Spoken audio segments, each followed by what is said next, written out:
Bismillahirrahmanirrahim. Allahumma salli ala Sayyidina Muhammad wa ala ali Sayyidina Muhammad. Allahumma akhrijna min zulumatil wahm wa akrimna binuril fahm. Allahumma aftah alayna abwaba rahmatik wanshur alayna khazaina ulumik birahmatika ya arhamar rahimin walhamdulillahi rabbil alamin. Welcome to our lesson 5 on Islamic finance and banking. This time, we will deal with the Islamic law of contracts. So let's open with the core question that is supposed to be answered even before we take the lesson as a prelectio. What do you think, makes a financial contract valid, effective, binding, and faithfully performed by the parties involved? Let me repeat, what makes a financial contract, do you think, as far as you know it, valid, effective, binding, and faithfully performed? So, in the opening scenario that we have, we can realize that six signed documents are there, and although they are six so many, they could still fail. No. So this is an example of one click for six documents. As we read the opening scenario, or as we read the opening scenario, we know that Ligawasan Halal Foods accepts a 3.2 million cold storage package despite a board authority, blank asset details, and unclear guarantees. So with this situation, let us pose this question. Would the defects matter even if the equipment worked and all payments were made? We are asking this because in the scenario that is given, the equipment found out to be not working properly and all payments were not made. So in dealing with this scenario, let us identify the needed elements. Let us identify so that we could easily make final judgment at the end of the lesson. So first is the need. It is obvious that what is needed is cold storage for poultry and fish. And what's the form? It's a sale actually. Agency, wikala, guarantee, there is pledge and service. And what is the risk involved? As we can see in this scenario, there is weak authority on the part of the one that signed the contract, the consent of the board, the sequence, and the warranty for the equipment. So for all this, the ultimate test is which document do you think creates each right and duty? So in this lesson, the students are expected to learn the following or to have the following learning outcomes.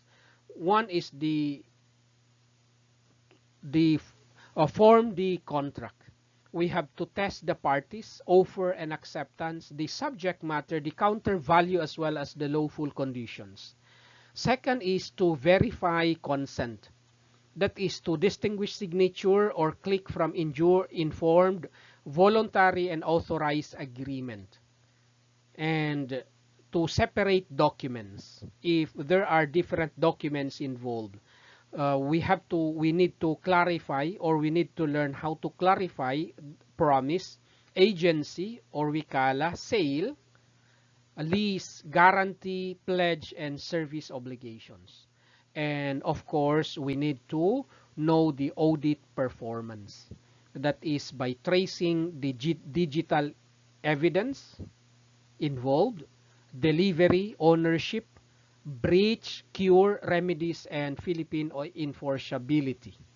meaning how this could be enforced under the existing Philippine laws.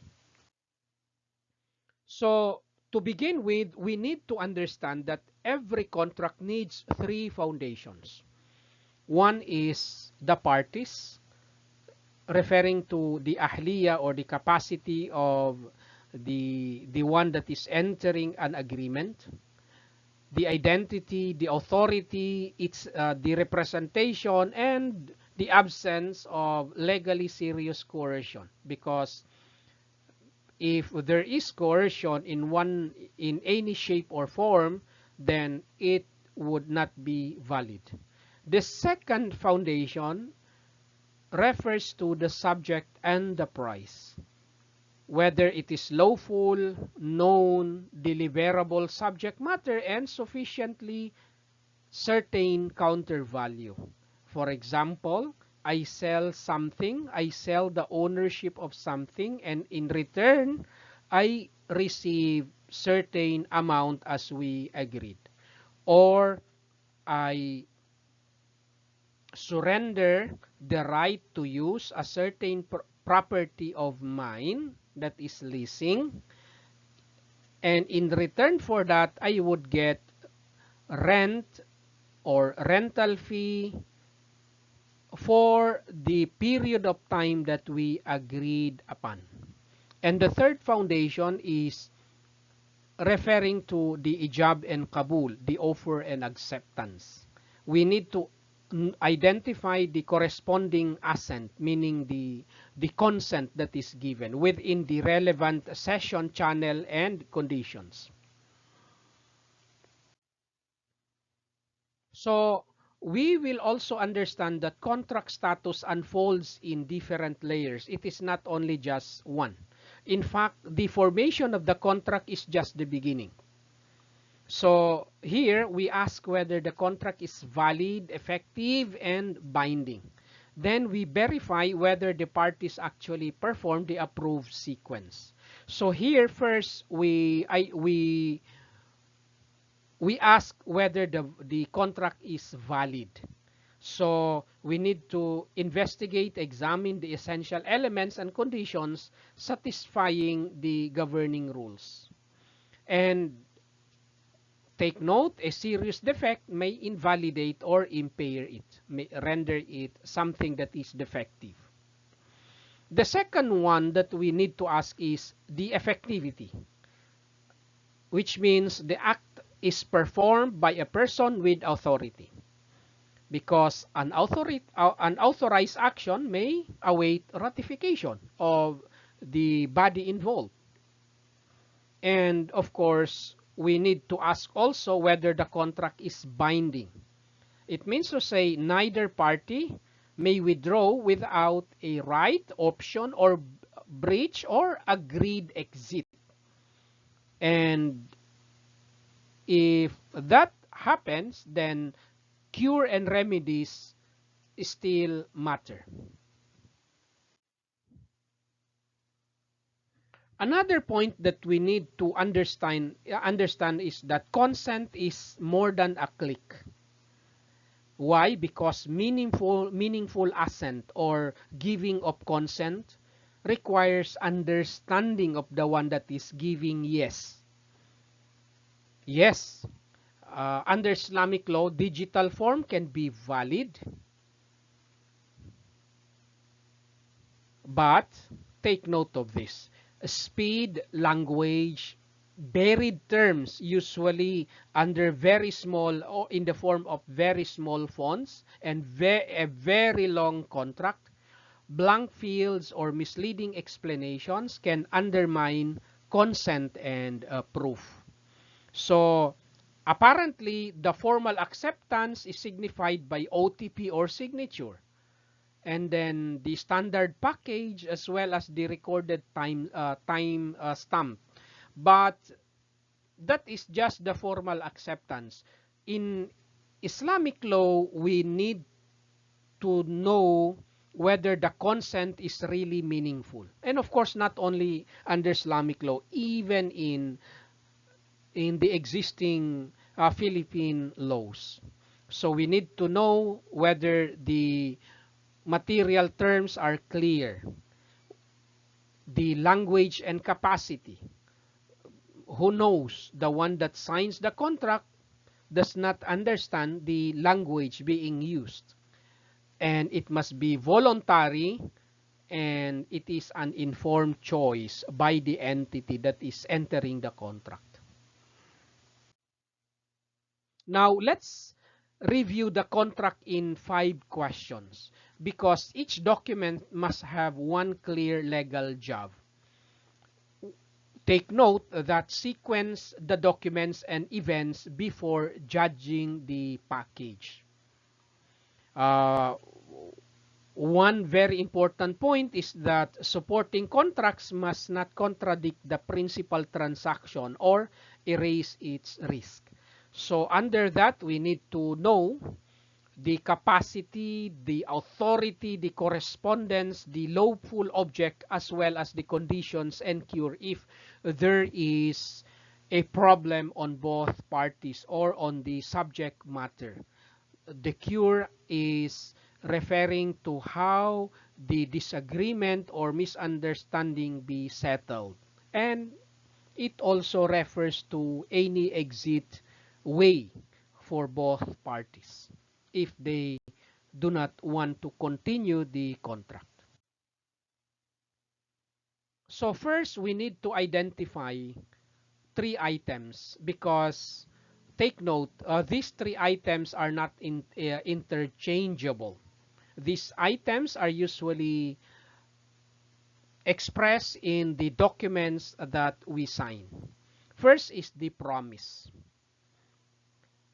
Take note, a pre-contract undertaking may organize future steps, yes, but it is not automatically the sale itself. When you request the invoice is not equivalent to the fact that there is already the giving of the money and the acceptance of the items.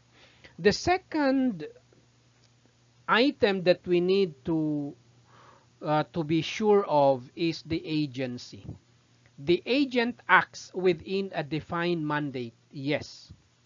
Therefore, agency must remain distinct from the later sale or lease, if ever lease man ang pinag-uusapan. And very important is related to security, referring to the guarantee and pledge support obligations of one party, for example.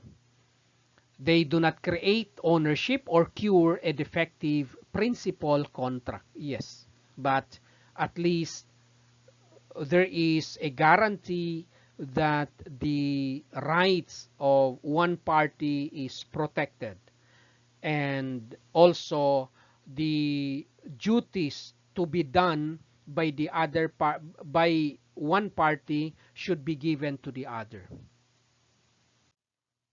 So in doing that, we need to follow the contract from mandate to remedy. So first, we need to know the parties plus the object. It means to say, let's verify the identity, the capacity, the authority, the asset or service, the price, delivery, and lawful purpose of the contract. Second is the consent and the sequence, the assent, no? Let us match the offer and acceptance, whether they really match perfectly. Order, promise, agency, acquisition, how the item is to be acquired or when, the sale or the lease maybe, and the security, meaning that if there is a breach of the contract, how we could secure that our rights be given sooner or later. Then the conditions of the contract as well as the proof. Let us test options, the guarantees, collateral, digital evidence, disclosure under, and of course the applicable existing laws of the Philippines. And of course the performance of the contract and the cure if ever there is problem. So let's monitor under this. We need to monitor the delivery the ownership, the warranty, the payment, the breach, the cure, enforcement, and the records of the contract. So for your class activity, try to repair the cold storage package as indicated in the opening scenario by first sorting the defects. You need to identify the defects first. By how? By classifying each issue under formation, authority, consent, performance, proof, security, or remedy. The second is to redraw the sequence if there is the problem. So we need to place board authority because we learned in the opening scenario that there was no authority given by the board when the contract was signed. The purchase undertaking, the agency, the bank acquisition, the sale, the delivery, the warranty, guarantee, and pledge in order. And then to issue a contract decision. So it means to say that we need to state which documents are valid, ineffective, voidable, meaning pwede pa siyang meaning it can be remedied, curable or unenforceable, and what evidence or ratification is needed if ever there is still room for cure. So these steps actually represents facts, knowing the facts, and then reasoning, uh, what are the defects, what needs to be done first before this step is to be undertaken, and finally to give the final verdict whether if those steps are done, then a certain contract or that contract for that matter will be considered binding, valid, and faithfully performed if ever. So thank you, and see you in the next lesson.